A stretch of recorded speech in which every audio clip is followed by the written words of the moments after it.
রোজার সময়, ঈদের সময় এই যে যাকাত জিনিসটা, এটা কিন্তু অনেক বড়।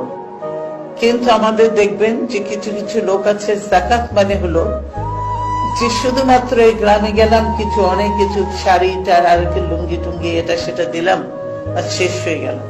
মানে কতটুকু তাদের কাছে সম্পদ আছে সেই অনুযায়ী যে দিতে হয়, একটা রেশিও আছে সেই অনুযায়ী দিতে হয়, সেটা তারা করে না। কিন্তু এই যাকাত দিয়েও কিন্তু অনেক প্রোগ্রাম, ছোট ছোট প্রকল্প নিলে অনেক প্রোগ্রাম করে অনেক গরিব মানুষকে আত্মনির্ভরশীল স্বাবলম্বী করা সম্ভব। কিন্তু সেটা কেউ করে না, আসে না।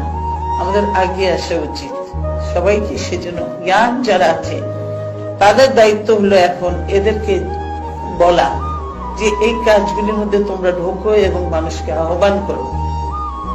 এই যারা এই যে লোকগুলো মরে গেল, একদিন সাহায্য, এই সাহায্য কতদিন